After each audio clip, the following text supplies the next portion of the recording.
தூரத்தில் உள்ள ஒரு மலை மீது ஒரு பழமையான கடினமான குறுக்கு திருத்தம் நிற்கிறது. ஹல்லேலூயா! கடவுள் உலகத்தை மிகவும் காதலித்ததால் அவர் தனது ஒரே மகனை அளித்தார். அவர் மீது நம்பிக்கை வைக்கும் யாரும் அழிவதில்லை, ஆனால் எப்போதும் வாழும் வாழ்க்கையை பெறுவார். புத்தாண்டு வாழ்த்துக்கள். 2025ஆம் ஆண்டுக்கு வரவேற்கிறோம். வாழ்த்துக்கள். நீங்கள் மற்றும் உங்கள் அன்பானவர்களுடன் சேர்ந்து 2025ஆம் ஆண்டை பார்க்கிறதற்கு நாங்கள் மகிழ்கிறோம். வணக்கம் மற்றும் ஆரோக்கியமாக இருக்கவும். இந்த ஆண்டு 2024இல் இருந்ததை விட உங்களுக்கு மிகவும் சிறந்ததாக இருக்கும் என்று நாங்கள் பிரார்த்திக்கிறோம். இந்த ஆண்டு உங்கள் வாழ்க்கையின் மிகச் சிறந்த ஆண்டாக இருக்கும். இயேசுவின் பேரில் இங்கே இயேசு கிறிஸ்துவின் குறுக்கு திருத்தத்தில் நீங்கள் ஒளிபரப்புகிறீர்கள். நீங்கள் அறிந்திருப்பது போல நாம் பேசுவது எல்லாம் இயேசு குறுக்கு திருத்தத்தில் என்ன செய்தார் மற்றும் அது மனிதர்களுக்கு எப்படி பயனுள்ளதாக இருக்கிறது என்பதுதான். இன்னைக்கு இந்த ஆண்டு எங்கள் முதல் நாளாக இருப்பதால் நீங்கள் அறிந்திருப்பது போல புத்தாண்டு தீர்மானங்கள் என்று அழைக்கப்படும் விஷயங்களை பார்க்க விரும்புகிறோம். அப்படின்னு இல்லை, உங்கள் புத்தாண்டு தீர்மானங்கள் என்ன? இங்கே இயேசு கிறிஸ்துவின் குறுக்கு திருத்தத்தில் நீங்கள் ஒளிபரப்புகிறீர்கள். நாங்கள் உங்களுக்கு உதவ விரும்புகிறோம். நீங்கள் அறிந்திருப்பது போல காலத்திற்கும் எப்போதும் நிலைத்திருக்கும் ஒரு தீர்மானத்தை உருவாக்க இது வேதாகமத்திலிருந்து எடுக்கப்படும். நீங்கள் அறிந்திருப்பது போல நாம் செய்யும் அனைத்தும் வேதாகம அடிப்படையிலானது. மேலும் நீங்கள் அறிந்திருப்பது போல உலகளாவிய உலகத்திலும், உதாரணமாக வணிக உலகில், எண்ணெய் தொழிலில் நீங்கள் அவர்களுடன் வணிகம் செய்ய விரும்பும் போது பணம் எங்கு இருக்கிறது என்பதை நீங்கள் அறிய விரும்புகிறீர்கள். அவர்கள் அந்த ஆண்டில் எதற்காக கவனம் செலுத்துகிறார்கள், அவர்களின் முன்னுரிமைகள் என்ன என்பதை நீங்கள் பார்க்கிறீர்கள். நீங்கள் அறிந்திருப்பது போல அவர்களின் கவனம் இங்கு இருக்கிறது. அவர்கள் அதிகமான வாக்குகளை, முதலீட்டு வாக்குகளை மற்றும் பணத்தை எங்கு வைக்கப் போகிறார்கள் என்பதுதான். அவர்களுடன் வணிகம் செய்ய விரும்பினால் அவர்கள் எங்கு கவனம் செலுத்துகிறார்கள் என்பதை பாருங்கள். உதாரணமாக எண்ணெய் மற்றும் வாயு தொழிலில் அவர்கள் வாயுவில் கவனம் செலுத்துகிறார்கள். நீங்கள் அறிந்திருக்கிறது போல வாயு உற்பத்தி அல்லது போக்குவரத்து அல்லது எதுவாக இருந்தாலும் பணம் நிறைய இருக்கும். அதனால விஷயங்களில், கடவுளின் விஷயங்களில் கடவுள் தனது அனைத்து வளங்களையும் எங்கு விரிவாக்கி கொண்டிருக்கிறார், அவர் தனது அனைத்து வளங்களையும் எங்கு வழி நடத்துகிறாரோ அவரின் கவனம் எங்கு இருக்கிறது, அவரது விருப்பம் என்ன என்பதை பாருங்கள். இன்று கோவலை மகிழ்விப்பது அவரது விருப்பத்தை செய்வது. அவரது விருப்பத்தை செய்வது பற்றி உங்களுடன் பேச விரும்புகிறோம். கொலோசேர் அத்தியாயம் 1 வசனம் 9 மற்றும் வசனம் 10இல் கொலோசேர்களுக்காக பவுல் பிரார்த்தித்தார். அவர்கள் கடவுளின் விருப்பத்தின் அறிவால் நிரம்பியிருக்க வேண்டும் என்று. இன்று நான் எங்கு தொடங்க விரும்புகிறேன்? நீங்கள் விரும்பினால் நாம் தொடரும் முன் ஒரு பிரார்த்தனை சொல்ல முடியுமா? அன்புள்ள விண்ணிலுள்ள அப்பா, 2025ஆம் ஆண்டில் நம்மை கொண்டு வந்ததற்காக உங்களுக்கு நன்றி கூறுகிறோம். இயேசு கிறிஸ்துவின் குறுக்கு திருத்தத்தில் நீங்கள் ஒளிபரப்புகிறீர்கள். நாங்கள் வாழ்ந்திருப்பதற்காக, நாங்கள் நலமாக இருப்பதற்காக மற்றும் எங்கள் அனைத்து பார்வையாளர்கள் வாழ்ந்திருப்பதற்காக நாங்கள் நன்றி கூறுகிறோம்.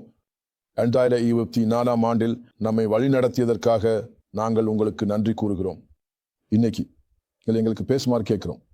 இந்த ஆண்டுக்காக எங்களுக்கு உங்கள் விருப்பம் என்ன என்பதை நீங்கள் எங்கள் புரிதலை திறக்கிறீர்கள் மற்றும் எங்களுக்கு காட்டுகிறீர்கள்.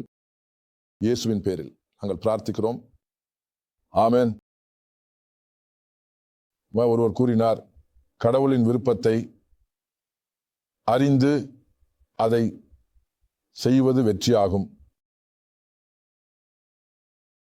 வெற்றி என்றால் என்ன? கடவுளின் விருப்பத்தை அறிந்து அதை செய்வது, அது வெற்றி. ஆகையால் பவுல் கொலோசேர்களுக்காக பிரார்த்தித்த போது கொலோசேர் 1 வசனம் 9 மற்றும் வசனம் 10இல் அவர் அவர்களுக்காக பிரார்த்தித்தார். அவர் கூறினார், இந்த காரணத்திற்காகவும் நாங்கள் இதை கேட்ட நாளிலிருந்து உங்களுக்காக பிரார்த்திக்காமல் இருக்க மாட்டோம். அவரது விருப்பத்தின் அறிவால் நீங்கள் அனைத்து ஞானமும் ஆன்மீக புரிதலிலும் நிரம்பியிருக்க வேண்டும் என்று விரும்புகிறேன். நீங்கள் எல்லாவற்றுக்கும் உரியவாறு ஆண்டவரின் பாதையில் நடக்க வேண்டும். மகிழ்ச்சியாக ஒவ்வொரு நல்ல செயலிலும் பலன் அளிக்க வேண்டும் மற்றும் கடவுளின் அறிவில் அதிகரிக்க வேண்டும். ஆகையால் நீங்கள் வேதத்தை பார்த்தால் பவுல் அவர்களுக்காக பிரார்த்தித்தார். பவுல் கூறினார், முதலில் அவர்கள் கடவுளின் விருப்பத்தை அறிய வேண்டும். நாங்கள் இயேசு கிறிஸ்துவின் குறுக்கு திருத்தத்தில் உங்களுக்காக பிரார்த்திக்கிறோம் மற்றும் நீங்கள் 2025க்காக ஒளிபரப்புகிறீர்கள். இயேசுவின் பேரில் உங்கள் வாழ்க்கைக்கான கடவுளின் விருப்பத்தை நீங்கள் அறியுங்கள். இரண்டாவது, அவர்கள் ஆண்டவருக்கே உரியவாறு நடக்க வேண்டும். அது அவர்களின் நடத்தை, அவர்களின் வாழ்வியல் அனைத்தும் ஆண்டவருக்கே உரியதாக இருக்கும் என்பதை குறிக்கிறது. நாங்கள் உங்களுக்காகவும் இதே போல பிரார்த்திக்கிறோம். இந்த ஆண்டு 2025 நீங்கள் இயேசுவின் பேரில் ஆண்டவருக்கே உரியவாறு நடக்க வேண்டும். மூணாவது, அவர் அவர்களுக்காக பிரார்த்தித்தார். அவர்கள் கடவுளை மகிழ்விக்க வேண்டும். இது ரொம்ப முக்கியமானது. ஏனெனில் நீங்கள் கடவுளை மகிழ்விக்கும் போது பல ஆசீர்வாதங்கள் சேர்க்கப்படுகின்றன. நாங்கள் உங்களுக்காக பிரார்த்திக்கிறோம். இந்த ஆண்டு 2025 முழுவதும் நீங்கள் செய்யும் ஒவ்வொரு செயலிலும் இயேசுவின் பேரில் கடவுளை மகிழ்விக்க வேண்டும். அவர் அவர்களுக்காக 4வது பிரார்த்தனையில் பிரார்த்தித்தார். அவர்கள் பலன் அளிக்க வேண்டும் என்று கூறினார். நீங்கள் அறிந்திருப்பீர்கள், கடவுள் உண்மையில் பலனளிக்காதவர்களை வெறுக்கிறார். அவர் யோவான் அத்தியாயம் 15 கூறினார், நான் திராட்சை மரம், நீங்கள் கிளைகள். எங்க அப்பா கணவன் மனிதன். எனக்குள் பலனளிக்காத ஒவ்வொரு கிளையையும் அதை வெட்டி விடுகிறான். பலனளிக்கும் கிளையை அது மேலும் பலனளிக்க வேண்டும் என்பதற்காக சுத்தம் செய்கிறது. ஆகையால் கடவுள் பலனளிக்காததை விரும்பவில்லை. ஆகையால் நான் இங்கு உள்ள அனைவருக்காகவும் இயேசு கிறிஸ்துவின் குறுக்கு திருத்தத்தில் பிரார்த்திக்கிறேன். நீங்கள் ஒளிபரப்புகிறீர்கள், நாங்கள் உங்களுக்காக பிரார்த்திக்கிறோம். இந்த ஆண்டு 2025 உங்கள் வாழ்க்கை பலனளிக்கட்டும். இயேசுவின் பெயரில் யோவான் அத்தியாயம் 15:16 இயேசு கூறினார், நான் உங்களை தேர்ந்தெடுத்துள்ளேன். நீங்கள் என்னை தேர்ந்தெடுக்கவில்லை, ஆனால் நான் உங்களை தேர்ந்தெடுத்துள்ளேன். நீங்கள் பலன் அளிக்க வேண்டும் மற்றும் உங்கள் பலன்கள் நிலைத்திருக்க வேண்டும்.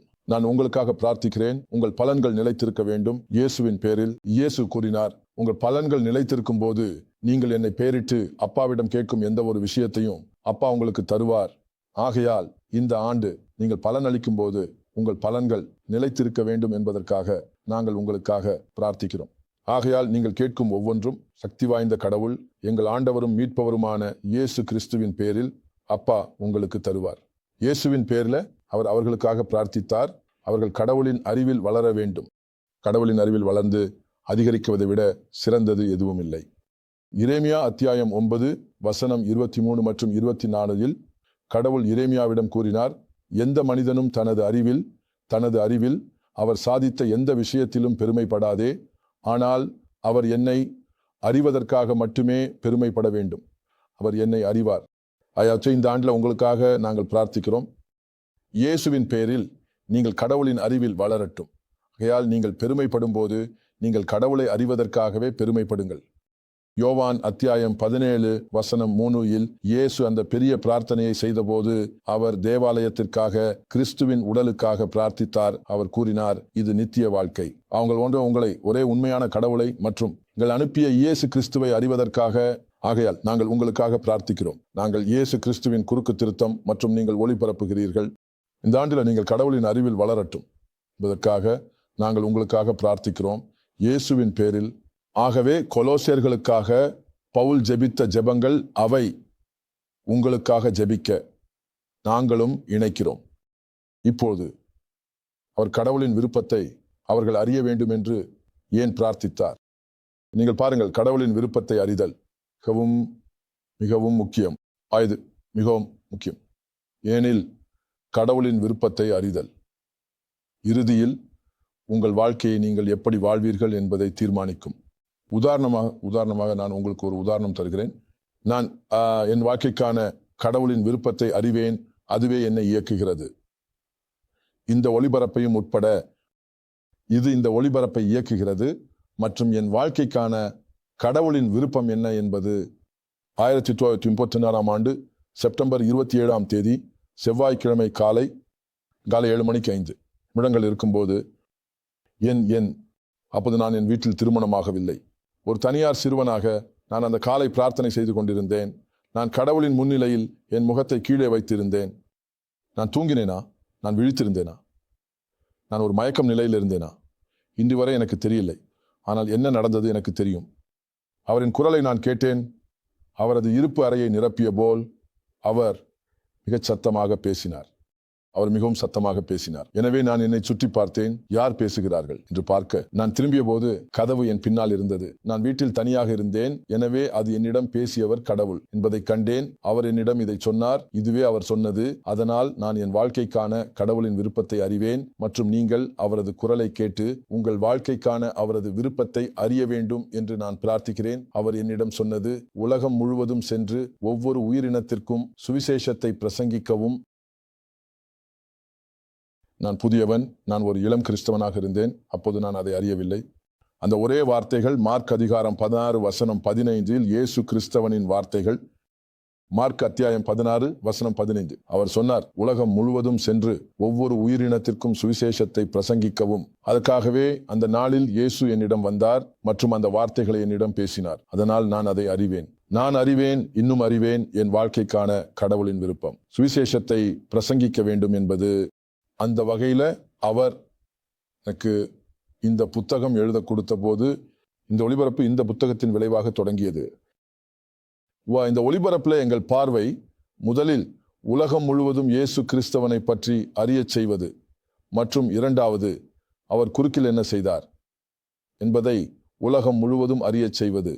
மூன்றாவது, நாம் இயேசுவின் அறிவையும் அவர் குறுக்கில் என்ன செய்தார் என்பதற்கான அறிவையும் விரும்புகிறோம். இந்த முழு பூமியை கடலின் நீர் மூடியிருப்பது போல் நிரப்ப வேண்டும். இதுவே இந்த ஒளிபரப்பை இயக்குகிறது, இதுவே என்னை இயக்குகிறது, இதுவே என்னை இரவில் விழித்திருக்க வைத்திருக்கிறது. இதுவே நான் பிரார்த்தனை செய்யும் போது நான் தொடர்ந்து கேட்கிறேன், கடவுளே நீங்கள் உதாரணமாக டிசம்பர் 2024 இன் ஆரம்பத்தில் நான் ஆசியாவில் இருந்தேன். ஆசியாவின் முழுவதும் சிலை வழிபாட்டுக்கு மாறியதை நான் பார்த்தபோது பவுல் அப்போஸ்தலர்களின் செயல்களில் கூறியதைப் போல அதிகாரம் 17:16 முதல் நான் என் ஹோட்டல் அறைக்கு திரும்பி கடவுளிடம் சொன்னேன், ஆண்டே, நாம் என்ன செய்ய வேண்டும்? நாம் அவர்களை எவ்வாறு அடைய வேண்டும்? அந்த விஷயங்களை அவர்களுக்கு எவ்வாறு தெரியப்படுத்துவது? அவை கைகளால் உருவாக்கப்பட்டவை, கடவுளால் அல்ல, நீங்கள் அறிவீர்களா? அப்போது ஒரு மொழி தடை இருந்தது மற்றும் நான் டாக்ஸியில் என்னை எடுத்துச் சென்ற ஓட்டுநருடன் என் தொடர்பின் மூலம் ஆண்டவர் எனக்கு காட்டினார். ஏனெனில் அவர் ஆங்கிலம் பேச முடியவில்லை, நான் அவரது மொழியில் பேச முடியவில்லை. நான் உங்களுக்கு எந்த நாட்டை பற்றி சொல்ல மாட்டேன். அவர் தனது தொலைபேசியில் வைத்து பிடித்து பேச வேண்டும் என்று சொன்னார். நான் பேசினேன். அது அவரது மொழியில் மொழிபெயர்க்கப்பட்டது. அப்போது அவர் பேசினார். அது ஆங்கிலத்தில் மொழிபெயர்க்கப்பட்டது. அதுவே நாங்கள் தொடர்பு கொண்ட விதம் மற்றும் ஆண்டவர் எனக்கு நான் அதை போலவே செய்ய வேண்டும் என்று சொன்னார்.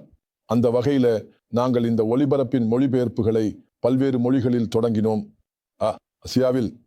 ஆமென். ஆண்டவரின் பேருக்கு புகழ். எனக்கு தெரியும் கடவுளின் விருப்பம் என்னவென்றால் ஒவ்வொரு உயிரினத்திற்கும் சுவிசேஷத்தை பிரசங்கிக்க வேண்டும். இதுவே என் வாழ்க்கையை இயக்குகிறது. நாம் சொல்லுவது கடவுளின் விருப்பத்தை இதழ் மிகவும் முக்கியம். இதுவே வாழ்க்கையை நீங்கள் எப்படி வாழ வேண்டும் என்பதை தீர்மானிக்கும். இது கடவுளை மகிழ்விக்க நீங்கள் எவ்வாறு முடிவு செய்ய வேண்டும் என்பதையும் தீர்மானிக்க உதவும். எனக்கு தெரியும், ஏனெனில் கடவுளின் விருப்பம் ஒவ்வொரு மனிதனும் காப்பாற்றப்பட வேண்டும். நான் கடவுளை மகிழ்விக்க வேண்டிய வழி என்னவென்றால் அவரது விருப்பத்துடன் எனது வாழ்க்கையை ஒத்திசைக்க வேண்டும் என்பதை நான் அறிவேன். கடவுளின் விருப்பம் என்ன? ஒவ்வொரு ஆன்மையும் காப்பாற்றப்படுவது கடவுளின் விருப்பமாகும். நீங்கள் அறிந்திருப்பீர்கள். 1 தீமோத்தேயு அத்தியாயம் 2 நான் இதை 9 வசனத்திலிருந்து வாசிக்கிறேன். எனவே முதலில் வேண்டுதல்கள், பிரார்த்தனைகள், இடைமுகங்கள் மற்றும் நன்றி கூறுதல் அனைத்தும் அனைத்து மனிதர்களுக்காக, அரசர்களுக்காக மற்றும் அதிகாரத்தில் உள்ள அனைவருக்காக செய்யப்பட வேண்டும் என்று நான் உங்களை ஊக்குவிக்கிறேன். நாம் எல்லா கடவுளிலும் நேர்மையுடனும் அமைதியான மற்றும் சாந்தியான வாழ்க்கையை நடத்தலாம். 9வது வசனம் இப்போது சொல்கிறது, இது நமது காப்பாளர் கடவுளின் பார்வையில் நல்லதும் ஏற்றதுமானதும் ஆகும். அவர் அனைத்து மனிதர்களும் காப்பாற்றப்பட வேண்டும் மற்றும் உண்மையின் அறிவுக்கு வர வேண்டும் என்று விரும்புகிறார். அப்படின்னா கடவுளின் விருப்பம் என்ன? எல்லா மனிதர்களும் காப்பாற்றப்பட வேண்டும். பீட்டர் இதே விஷயத்தை கூறினார். ஆனால் வேறு ஒரு முறையில் பீட்டர் சொன்னார், கடவுள் யாரும் அழிவதற்கு விரும்பவில்லை. 2 பீட்டர் 3:9வது வசனத்தில் பீட்டர் சொன்னார், கடவுள் யாரும் அழிவதற்கு விரும்பவில்லை. 2 பீட்டர் 3 வசனம் அவர் சொன்னார், ஆண்டவர் தனது வாக்குறுதியில் சோம்பலாக இல்லை. சில மனிதர்கள் சோம்பலாக கணக்கிடும் போல் அவர் நமக்கு பொறுமையாக இருக்கிறார். யாரும் அழிவதற்கு விரும்பவில்லை, ஆனால் அனைவரும் திரும்பி வர வேண்டும். அனைவரும் திரும்பி வர வேண்டும். இங்கே பாருங்க, இது எல்லாரும் காப்பாற்றப்பட வேண்டும் மற்றும் உண்மையின் அறிவுக்கு வர வேண்டும் என்று கூறுகிறது. கடவுளின் பேருக்கு புகழ். அப்படி என்ன கடவுளின் விருப்பம் என்ன? இது காவலில முழுமை. எல்லா மனிதர்களும் காப்பாற்றப்படுவார்களா? மற்றும் நீங்கள் அறிந்திருப்பீர்கள், நாங்கள் அறிமுகத்தில் கூறியபடி கடவுள் தனது வளங்களை எங்கு செலவிட்டார் என்பதை நீங்கள் காண விரும்புகிறீர்கள். இது மனிதர்களின் ஆண்மைகளின் காப்பாற்றுதலில் உள்ளது. எனவே இந்த ஒளிபரப்பை நாங்கள் மிகவும் பிரபலமான வேத வாக்கியமான யோவான் அத்தியாயம் 3 வசனம் 16 மேற்கோள் கொடுத்து தொடங்குகிறோம். கடவுள் உலகத்தை இவ்வாறு காதலித்ததால் அவர் தனது ஒரே மகனை கொடுத்தார். அவரை நம்பும் யாரும் அழிவதற்காக அல்ல, ஆனால் எப்போதும் வாழும் வாழ்க்கையை பெற வேண்டும். நாங்கள் அந்த வேத வாக்கியத்தை மேற்கோள் கொடுத்தால், அந்த வேத வாக்கியம் கடவுளுக்கு இருந்த மிகப்பெரிய வளம் மற்றும் அனைத்து வளங்களையும், கடவுளுக்கு கிடைக்கக்கூடிய அனைத்து வளங்களையும் அவர் வழிநடத்தினார் என்று கூறுகிறது. மனிதர்களின் மீட்புக்காக அவர் அளித்தார். அவர் தனது அனைத்தையும் அளித்தார். அவர் தனது அனைத்தையும் அளித்தார். கடவுள் உங்களுக்கு தன்னை விட பெரியதென்னும் ஒன்றும் தர முடியாது. அவர் தனது மகனில் உங்களுக்கு தன்னை அளித்தார். பைபிள் கூறும்போது கடவுள் உலகத்தை இவ்வளவு காதலித்ததால் அவர் தனது ஒரே மகனை அளித்தார் என்றால், கடவுள் தனது மகனின் உருவத்தில் எங்கள் ஆண்டவர் இயேசு கிறிஸ்துவில் தன்னை அளித்தார். யோவான் அத்தியாயம் 10 வசனம் 30 இயேசு கூறுகிறார், நான் மற்றும் என் அப்பா ஒரே ஒருவராக இருக்கிறோம்.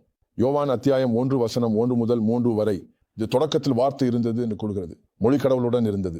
மொழி கடவுளாக இருந்தது. அது தொடக்கத்தில் கடவுளுடன் இருந்தது. அவர் மூலம் அனைத்தும் உருவாக்கப்பட்டது. அவரின்றி உருவாக்கப்பட்ட ஒன்றுமில்லை. ஆகையால் இயேசு மற்றும் அப்பா ஒரே ஒருவராக இருக்கிறார்கள் என்றும் இருந்து. ஆகையால் நம்ம யோவான் அத்தியாயம் 8 வசனம் 42க்கு வந்தால், அவர் சொன்னார், நான் முன்னேறினேன் என மகிழ்ச்சி. ஆகையால் கடவுளில் மீட்பு திட்டத்தில் கடவுள் தனது மிகச்சிறந்ததை, தனது மிகப்பெரிய வளத்தை, அதாவது தன்னை அளித்தார். ஆமென். ஆகையால் கடவுளில் மீட்பு திட்டத்தில் கடவுள் தனது மிகச்சிறந்ததை, தனது மிகப்பெரிய வளத்தை, அதாவது தன்னை அளித்தார். அப்படியெனில் நீங்கள் கடவுளின் விருப்பத்தை அறிய விரும்புகிறீர்களா? கடவுளின் விருப்பம் அனைத்து மனிதர்களும் மீட்கப்பட வேண்டும் என்பது. நீங்கள் அது வெளியேறினால் நீங்கள் இப்போது கடவுளின் விருப்பத்துடன் இணைந்து இருப்பீர்கள். அவரின் விருப்பம் என்ன?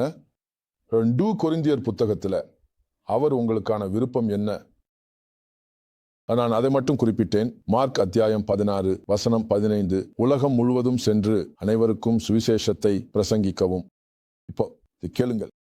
மார்க், அதாவது 2 கொரிந்தியர் அதிகாரம் 5 2 கொரிந்தியர் அத்தியாயம் 5 வசனம் 18 பைபிள் கூறுகிறது, அனைத்தும் கடவுளிடமிருந்து வந்தது.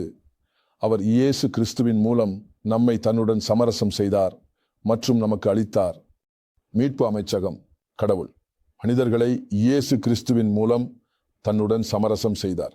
ஆகையால் என்ன சொன்னால் என்ன நடந்தது? கடவுள் உலகத்தை இவ்வளவு காதலித்தார். அவர் தனது ஒரே மகனை அளித்தார். அவர் மீது நம்பிக்கை வைக்கும் யாரும் அழிவதில்லை, ஆனால் எப்போதும் வாழும் வாழ்க்கையை பெறுவார்கள். அது அந்த குறுக்கில் இருந்தது. இயேசு குறுக்கில் சென்றார். நீங்கள் அறிந்திருப்பீர்கள், யோவான் அத்தியாயம் 3 வசனம் 14 மற்றும் 15 இயேசு நிகோதேமஸிடம் பேசினார். அவர் கூறினார், மோசே அந்த பாம்பை உயர்த்திய விதத்தில், மருதாணி காட்டில் உள்ள பாம்பில் அவர் கூறினார், மனிதனின் மகன் உயர்த்தப்பட வேண்டும். அவர் மீது நம்பிக்கை வைக்கும் யாரும் அழிவதில்லை, ஆனால் எப்போதும் வாழும் வாழ்க்கையை பெறுவார்கள். ஆகையால் இயேசு அந்த குறுக்கில் தொங்கிய போது சாத்தான் கடவுளின் திட்டத்தை நிறுத்துகிறான் என்று நினைத்தான்.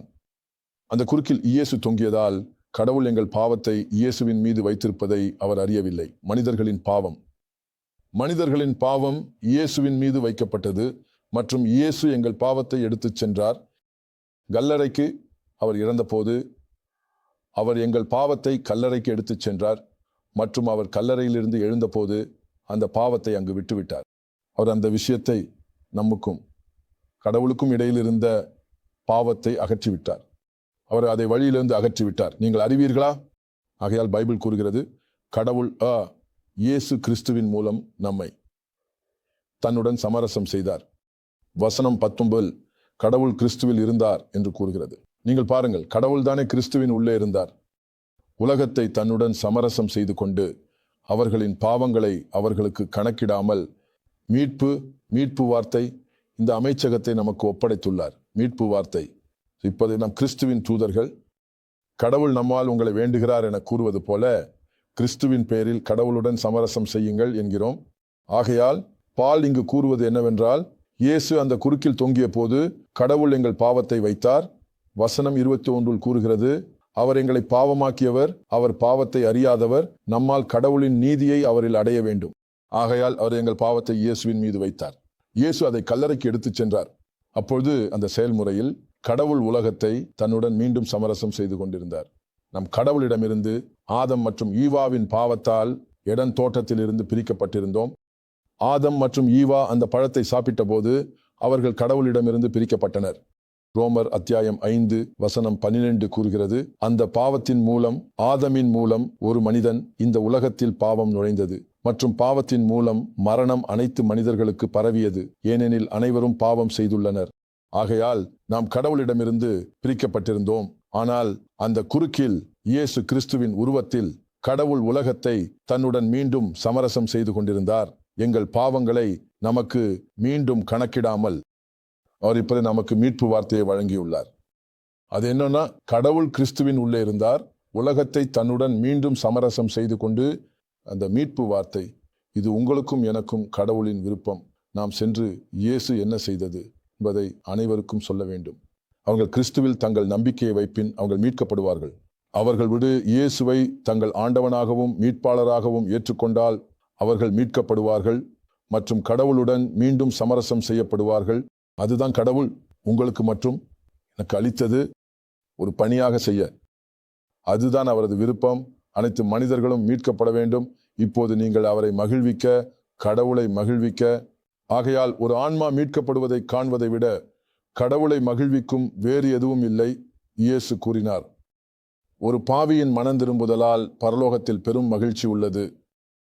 ஒரு பாவி மனம் திரும்பினால் பரலோகத்தில் மிகுந்த மகிழ்ச்சியும் இருக்கிறது.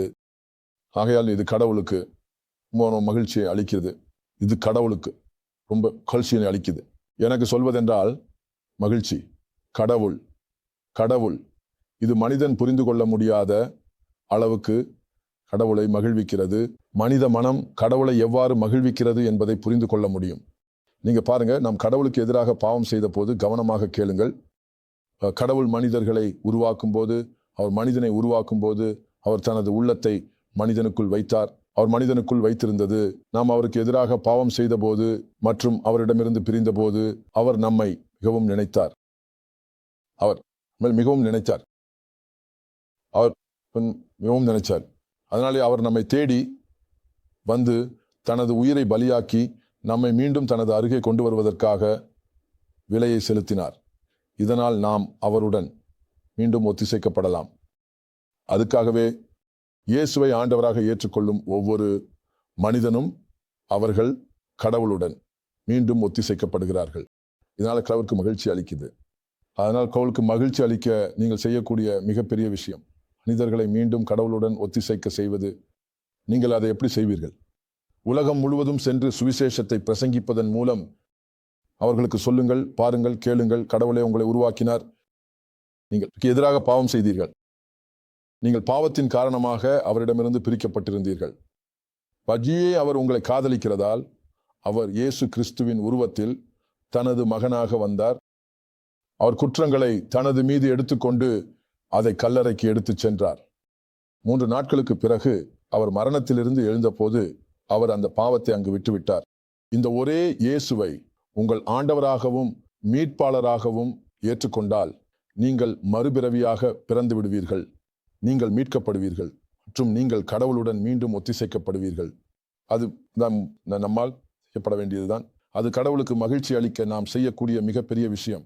அப்படி என்றால் நீங்கள் கடவுளுக்கு மகிழ்ச்சி அளிக்க விரும்புகிறீர்களா? 2025ஆம் ஆண்டு அது அவரது விருப்பத்தை செய்ய வேண்டும். அவரின் முதன்மை விருப்பம் ஒவ்வொரு மனிதனும் மீட்கப்படவும் உண்மையை பற்றிய அறிவுக்கு வரவும் ஆகும். மற்றும் நீங்கள் இயேசு கிறிஸ்துவின் குற்றத்திலே எங்களுடன் கூட்டாண்மை செய்யலாம் மற்றும் நீங்கள் அதை பரப்பலாம். எப்படி? முதலாவது, நீங்கள் இயேசுவை பற்றியதை நீங்கள் அறிந்த அனைவருக்கும் சொல்லுவதன் மூலம். இரண்டாவது, நீங்கள் அறிந்த அனைவருக்கும் இந்த ஒளிபரப்புக்கான தகவல்களை பகிர்வதன் மூலம். மூன்றாவது, நீங்கள் அறிந்த அனைத்து மக்களையும் ஒவ்வொரு வாரமும் இந்த ஒளிபரப்பில் சேர அழைக்கவும் மற்றும் அவர்கள் தங்கள் நண்பர்களுக்கு சொல்லுங்கள். அவர்கள் அறிந்த அனைத்து மக்களையும் அழைக்கவும் கேளுங்கள். நம்மில் ஒவ்வொருவரும் இந்த உலகில் ஒருவருக்கொருவர் தொடர்புடையவர்கள். நீங்கள் அதை செய்யும்போது என்ன நடக்கிறது என்பதை நீங்கள் அறியும் வரை உலகம் முழுவதும் இந்த ஒளிபரப்பை பற்றிய தகவல் கிடைக்கும். இந்த ஒளிபரப்பு முழுமையாக கடுமையாக இயேசு கிறிஸ்துவை பற்றியும் அவர் குற்றத்தில் என்ன செய்தார் என்பதையும் பேசுவதில் மையமாக உள்ளது. அதனால் விரைவில் உலகம் முழுவதும் இயேசுவை பற்றியும் அவர் குற்றத்தில் என்ன செய்தார் என்பதையும் தெரிந்து கொள்ளும். முழு உலகமும் நீங்கள் எடுத்த முடிவை எடுக்க வாய்ப்பு பெறும். அவர்கள் இயேசுவை அவர்களின் ஆண்டவராகவும் மீட்பாளராகவும் ஏற்க முடிவெடுப்பார்கள். அவர்கள் அதை செய்யும் போது அவர்கள் மீட்கப்படுகிறார்கள் மற்றும் கடவுளுடன் மீண்டும் ஒத்திசைக்கப்படுகிறார்கள். இது கடவுளுக்கு அளவுக்கு பெரிய மகிழ்ச்சியை அளிக்கிறது.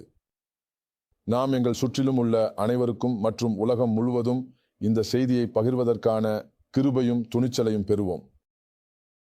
நீங்கள் இன்னும் அங்கு இருந்தால் நீங்கள் இன்னும் இயேசு கிறிஸ்துவை உங்கள் ஆண்டவராகவும் மீட்பாளராகவும் அறியவில்லை. நான் உங்களுக்கு ஒரு வாய்ப்பை வழங்க விரும்புகிறேன். அவரை உங்கள் ஆண்டவராக ஏற்க நீங்கள் உங்கள் வலது கை உங்கள் மார்பில் இப்படி செய்தால் இது எளிதாகவே அதை குறிக்கிறது. நான் என்ன சொல்கிறேன் என்பதை என் முழு இதயத்துடன் கூறுகிறேன். என்னுடன் இதை சொல்லுங்கள். அன்பான விண்ணிலுள்ள அப்பா, நான் ஒரு பாவி என்பதை நான் அறிவேன் மற்றும் நான் என் பாவத்திலிருந்து என்னை மீட்க முடியாது. நீங்க என்னை காதிக்கிறீர்கள் என்பதால் நீங்கள் இயேசு கிறிஸ்துவை உங்கள் மகனை உலகில் அனுப்பினீர்கள். அவர் குற்றத்தில் எனது பாவங்களுக்காக குற்றத்தில் இறந்தார் மற்றும் 3 நாட்களுக்கு பிறகு நீங்கள் அவரை உயிர்த்தெழுப்பினீர்கள். கடவுளை இயேசு, நான் உங்களை அழைக்கிறேன். என் வாழ்க்கையில் வரவும் என் ஆண்டவராகவும் என் மீட்பாளராகவும் இருங்கள். உங்கள் இரத்தத்தால் என் பாவங்களை கழுவுங்கள். என்னை கடவுளின் குழந்தையாக மாற்றுங்கள். இன்றைக்கு இப்போது நான் என் முழு இதயத்துடன் ஆண்டவர் இயேசுவில் நம்புகிறேன். நான் என் வாயால் ஒப்புக்கொள்கிறேன். கடவுள் அவரை உயிர்த்தெழுப்பியுள்ளார். நான் மறுபிறவி அடைந்தேன். என்னை மீட்கும் பணிக்காக நன்றி இயேசு. இயேசுவின் பேரில் ஆமென். வாழ்த்துக்கள். நீங்கள் ஒரு எளிய பிரார்த்தனை செய்தால் அது எவ்வளவு எளிதாக இருந்தாலும் நீங்கள் கடவுளின் குழந்தை அல்ல. ஆனால் அங்கு நிறுத்தாதீர்கள். உங்களுக்கு சுற்றிலும் உள்ள எந்த பைபிள் நம்பிக்கையுள்ள தேவாலயத்திற்கும் செல்லுங்கள். இந்த ஒளிபரப்பில நாம் இயேசுவை பற்றியும் அவர் குற்றத்தில் என்ன செய்தார் என்பதையும் போதிக்கிறோம். நாம் தேவாலயத்தை போதிக்கல, ஆனால் நாம் மீட்கப்பட்ட கிறிஸ்தவ தேவாலயத்திற்கு சொந்தமானவர்கள். இது 130க்கும் மேற்பட்ட நாடுகளில் உள்ளது. உங்களுக்கு சுற்றிலும் உள்ள யாரிடமும் செல்லுங்கள். பாஸ்டரிடம் சென்று நீங்கள் ஒரு பாவியின் பிரார்த்தனை செய்ததாக அவருக்கு சொல்லுங்கள். நீங்கள் நீர்மூழ்குதலில் பாப்டிசம் பெற விரும்புகிறீர்கள். பிறகு திரும்பி இந்த யுத்தத்தில் எங்களுடன் சேருங்கள். இந்த யுத்தம் என்ன பற்றியது? இந்த யுத்தம் முழு உலகத்திற்கும் இயேசு கிறிஸ்துவை பற்றியும் அவர் குற்றத்தில் என்ன செய்தார் என்பதையும் அறிவிக்க வேண்டும் என்பதற்காக உள்ளது. மற்றும் இந்த அறிவை நாங்கள் விரும்புகிறோம். இந்த முழு பூமியை கடலின் நீர் மூடியிருப்பதைப் போல நிரப்ப இதில் உங்கள் பங்கு என்ன? இந்த ஒளிபரப்பை பற்றிய தகவலை நீங்கள் எப்போது பெறுகிறீர்களோ அதை உங்கள் அனைத்து நண்பர்களுடன், உங்கள் குடும்பத்துடன், உங்கள் நலம் கேட்கும் அனைவருடன், உங்கள் சமூக ஊடக தொடர்புகளுடன் பகிருங்கள்.